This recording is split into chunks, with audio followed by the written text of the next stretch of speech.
नमस्कार दोस्तों, welcome to our channel in shorts law. Bengal में जज भी सेफ नहीं है। ये बहुत ही बड़ा एलिगेशन आज के टाइम में लगाया जा रहा है। हमने कभी बंगाल जैसा राज्य नहीं देखा है। Everyone speak political language. यहाँ पे जो भी है सब पॉलिटिकल बातें करते हैं। ऐसा मैं नहीं कह रहा हूँ, ये ऑनरेबल चीफ जस्टिस सूर्यकांत जी कह रहे हैं।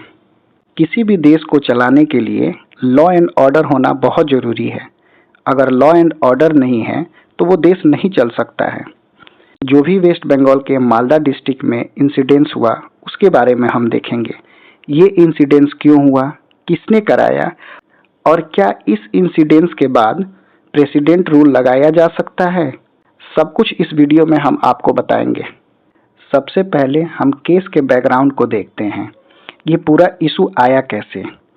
आप सब लोग जानते हैं पूरे देश में SIR means special intensive revision कराया जा रहा है और स्पेशली वहाँ कराया जा रहा है जहाँ पे इलेक्शन होने को है या इलेक्शन था। सबसे पहले SIR बिहार में कराया गया। अभी जब बंगाल में इलेक्शन है तो बंगाल में भी SIR कराया गया और SIR में पाया गया 16 लाख के करीब वोटर्स का नाम वोटर लिस्ट से हटाया गया। इस चीज को देखते हुए जो वहाँ की रूलिंग पार्टी है ममता बनर्जी की, उन्होंने क्या करा, इस चीज को अपोज करा और कहा कि ये जो भी SIR हुए हैं वो इलीगल है और कहा कि इस SIR में एक पर्टिकुलर कम्युनिटी का राइट छीना जा रहा है। ये एक तरीके का NRC ही है जो सेंट्रल गवर्नमेंट बैकडोर तरीके से NRC करा रही है। इसके बाद जो इलेक्शन कमीशन है उन्होंने क्या करा, 7 जुडिशियल ऑफिसर को मालदा डिस्ट्रिक्ट में भेजा। ये मालदा डिस्ट्रिक्ट बांग्लादेश और वेस्ट बंगाल का बॉर्डर है। यहाँ पे सबसे ज़्यादा वोटर्स का नाम हटाया गया था वोटर लिस्ट से। इस चीज़ को वहाँ के लोग एक्सेप्ट नहीं किए। वहाँ पे टेंशन काफ़ी बढ़ गया। सबसे ज़्यादा वोटर लिस्ट से नाम यही मालदा डिस्ट्रिक्ट में ही कटा था। इसलिए इलेक्शन कमीशन ने 7 जुडिशियल ऑफिसर्स को वहां भेजा कि आप जाकर वहां देखें कि कहीं किसी का गलती से नाम तो नहीं न कट गया। अगर किसी का नाम कटा है गलती से तो वो उसको सुधार करा जाए, उसको फिर से वोटर लिस्ट में उनका नाम चढ़ाया जाए। ये सब के लिए इलेक्शन कमीशन ने 7 जुडिशियल ऑफिसर को मालदा डिस्ट्रिक्ट में भेजा। जैसे ही ये जुडिशियल ऑफिसर वहां पहुंचते हैं मालदा, वैसे ही गांव वालों ने इनकी गाड़ी का घेराव करा और इनको बंदी बना के रखा। माना जाता है कि इसके पीछे ये जो आदमी है ये लोगों को उकसाया ऐसा करने के लिए। इसके बारे में बताऊं तो ये 2019 में एक पार्टी है AIMIM जो ओवैसी की पार्टी है, उस पार्टी से ये इलेक्शन लड़ चुका है और बहुत बार ममता बनर्जी के साथ भी इसको देखा गया है। उनकी बहुत से रैली में ममता बनर्जी के साथ इसको देखा गया है। जो 7 जुडिशियल ऑफिसर वहां गए थे उनको 3:30 बजे शाम से रात 12 बजे तक इनको बंदी बना के रखा गया था। ना उसमें इनको खाना दिया गया था और ना ही कुछ पीने को दिया गया था। इन 7 जुडिशियल ऑफिसर में से 3 जो ऑफिसर थी वो महिला थी। 8 से 9 घंटे बाद इलेक्शन कमीशन CAPF यानी सेंट्रल आर्म्ड पुलिस फोर्स को वहां भेजती है और तकरीबन 12 बजे रात में उनको रेस्क्यू करके लाती है। इस सिचुएशन एस्केलेट का रीजन क्या था, जो भी पुलिस इंटरवेंशन हुआ उसमें काफी डिले हुआ। सुप्रीम कोर्ट का ऑब्जर्वेशन क्या है, सुप्रीम कोर्ट ने सुओ मोटो लिया, मीन्स खुद ही संज्ञान लिया और कहा यह दिखता है कि किसी स्टेट में completely law and order break हो गया और स्टेट की जो मशीनरी है वो फेल होता दिख रहा है। स्टेट का काम है जब भी ऐसे कोई ऑफिसर पहुंचे तो उनको प्रोटेक्शन दी जाए। जो जुडिशियल ऑफिसर अपना जुडिशियल फंक्शन करने पहुंचे थे उनको धमकी दी जा रही है। जो डेमोक्रेटिक प्रोसेस है उसको बड़ा खतरा है।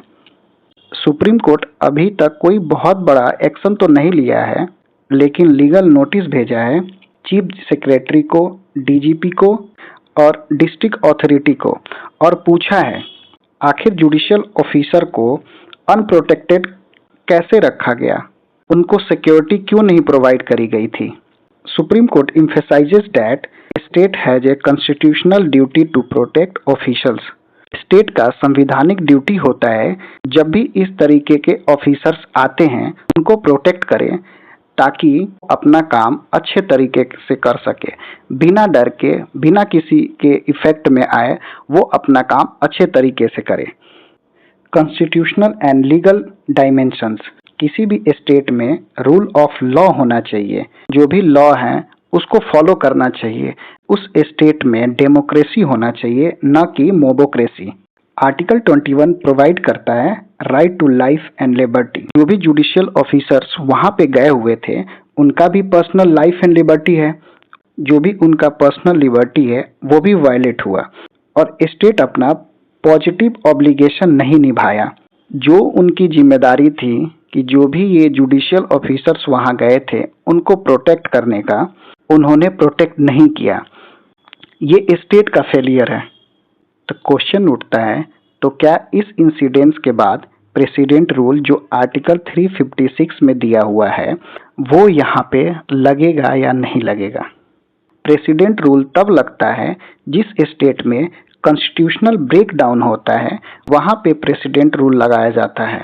Supreme court use a strong language, law and order का फेलर तो है यहाँ, बट एक इंसिडेंट को कॉन्स्टिट्यूशनल ब्रेकडाउन नहीं बोल सकते। तो प्रेसिडेंट रूल कब लगाया जा सकता है, थोड़ा इसको हम समझते हैं।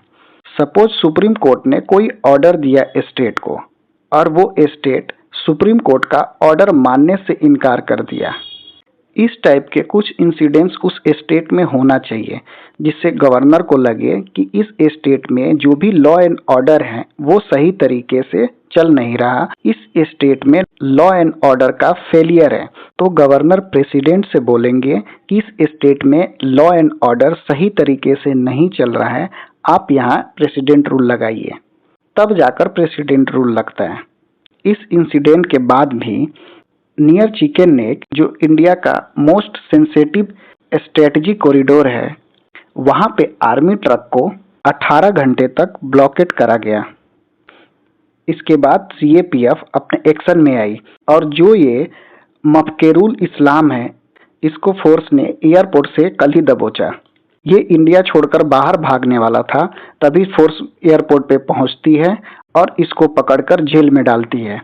18 और भी लोगों को अरेस्ट करा जो मालदा वायलेंस में थे, जहां पे जुडिशियल ऑफिसर को बंदी बना के रखा गया था। उसमें जो वायलेंस हुआ उसमें 18 और भी लोगों को अरेस्ट करा गया। इन 18 में से एक जो कैंडिडेट है वो आईएफएस पार्टी का है। Election commission 2.4 lakh CAPF personnels को वेस्ट बंगाल इलेक्शन में तैनात करा है, जो अभी तक के सबसे हाईएस्ट सीएपीएफ पर्सनल को किसी इलेक्शन में इलेक्शन सिक्योरिटी के लिए खड़ा करा गया है। आपका क्या ओपिनियन है? आप अपना ओपिनियन कमेंट में दें। अगर आपको ये वीडियो अच्छा लगा है तो लाइक कर दें और सब्सक्राइब करना ना भूलें। Thank you.